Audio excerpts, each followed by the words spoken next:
미소를 띤 고 김충현 씨의 영정사진 앞에 동생을 먼저 떠나보낸 형이 국화 한 송이를 내려놓습니다. 동료들은 침통한 표정으로 고개를 숙입니다. 남겨진 이들이 추모제를 열었습니다.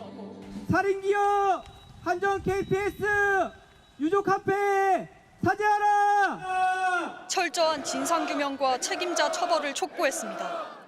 유가족분들을 위로할 수 있는 유일한 길은 철저한 진상규명과 확실한 책임자 처벌, 그리고 원청의 진심 어린 사죄뿐입니다. 대통령에게 발전소 비정규직 노동자를 직접 만나달라고도 요청했습니다.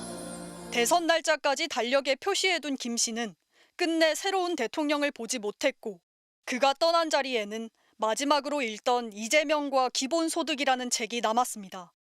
6년 전 같은 발전소에서 숨진 고 김용균 씨의 어머니는 비정규직 하청 노동자에게 위험을 떠넘기는 구조를 바꿔달라고 새 정부에 요구했습니다. 전용공 시절 다쳤다던 왼팔의 아픔이 있다고 해서 산재 사망을 말하려던 저의 마음을 이해 가능할 거라 생각했었습니다. 현대판 노예 제도를 반드시 없애주십시오. 추모제를 마친 이들은 용산 대통령실까지 행진했습니다. 더 이상 죽지 않게 대통령이 해결하라! 대통령실에서는 강훈식 비서실장이 나와 요구서를 직접 전달받고 엄정한 조치를 약속했습니다. 이재명 대통령은 대선 후보 당시 일하다 죽는 나라를 더 이상 용납할 수 없다는 입장을 밝히기도 했습니다. 중대재해처벌법이라든지 이런 것들에 대해서 저희가 엄중히 처리해야 될 것이고요. 또 특별 근로감독에 준하는 정도의 사업장의 조치도 취해야 될 거라고 생각합니다. 김 씨는 지난 2일 태안 화력발전소에서 공작기계에 왼팔이 끼이면서 숨졌습니다. 원청업체인 한전 KPS는 김 씨가 임의로 작업을 하다 사고가 났다고 밝혔지만 일지에서는 원청 감독자의 서명도 확인됐습니다. 고용노동부는 태안발전소에 대해 특별감독에 준하는 강력한 감독을 실시하겠다고 밝히고 중대재해법 위반 여부에 대해 조사에 들어갔습니다. MBC 뉴스 정한솔입니다. 김충현 씨는 발전 설비 부품인 쇠 막대를 깎다 왼팔이 장비에 끼이면서 숨졌습니다. 왼편에 비상 정지 장치가 있었지만 혼자서는 누를 수 없었고 도와줄 동료도 옆에 없었습니다.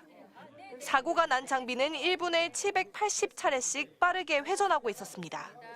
생각보다 크게 회전하는 상황에서 이 옷 소매부터 해서 빨려 들어간 것으로 추정을 하고 있습니다. 산업안전보건 기준에 따른 안전장치, 방호 덮개는 설치되어 있지 않았고 2인 1조 원칙도 지켜지지 않았습니다. 원청업체인 한전 KPS는 재하청 노동자인 김 씨가 지시 없이 임의로 작업을 하다 사고가 났다는 취지로 주장했지만 대책위원회는 원청업체의 요청으로 부품을 만들다 사고가 났다고 밝혔습니다. 사고 당일 김 씨가 작성한 것으로 보이는 작업 보고서엔 당시 작업 내용과 함께 원청업체의 서명도 담겨 있었습니다. 현장에서 발생할 수 있는 위험 요인을 사전에 파악해 작성한 문건인데 정작 안전관리는 제대로 이뤄지지 않았습니다. 선반 작업을 맡은 사람은 김 씨뿐이라 사전 회의부터 서류 작성, 위험 관리까지 누구의 관리 감독도 없이 김 씨 혼자 도맡았다는 주장도 나왔습니다. 재해자한테 떠넘겨진 작업들이었습니다. 그러다 보니 안전관리 문제에 있어서도 시스템 자체가 깨져 있었다라고 판단이 됩니다. 한전 KPS는 이에 대해 책임을 회피하려는 의도는 전혀 없다며 경찰 수사 결과에 따라 조치하겠다고 밝혔습니다. 대책위원회는 장비의 문제를 넘어 외주화와 안전 시스템의 공백이 만든 사고라며 노조와 유족이 참여하는 진상조사위원회 구성과 2인 1조 작업의 법제화 등을 요구했습니다. 또 현충일인 내일 추모 문화제를 열고 용산 대통령실까지 행진하겠다고 예고했습니다.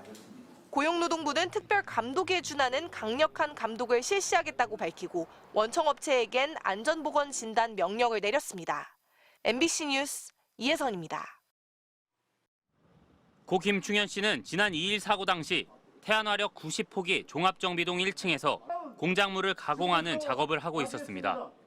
사고가 난 선반 기계엔 비상시 발로 밟거나 손으로 눌러 작동을 멈추게 하는 비상정지 장치가 있었습니다. 하지만 동료나 감독자 없이 일하던 김 씨는 기계를 멈추지 못하고 숨졌습니다. 보조원이라든지 이런 인력들이 있었으면 그 2인 1조가 가능했는데 그런 것들이 없었기 때문에. 지난 2018년 고 김용균 씨가 숨진 뒤 6년이 지났지만 2인 1조 작업은 여전히 지켜지지 않고 있습니다. 화력발전소 폐쇄를 앞두고 인력 충원이 이루어지지 않아 선반 작업을 할 수 있는 노동자가 숨진 김 씨뿐이었다는 지적도 나옵니다.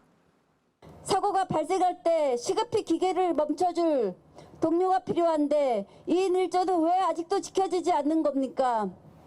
서부발전은 발전소 폐쇄가 아직 되기도 전인데 미리 인원 감축으로.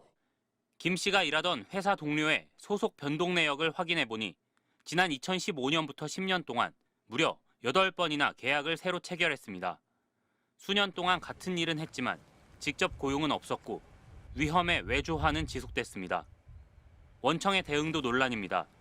사고 직후에 한전 KPS는 지시가 없던 작업 중 사고가 났다고 주장하고 이후엔 발전 설비와 관련 없는 공작 기계에서 사고가 났다며 파급 피해나 영향이 없다고 보고한 겁니다.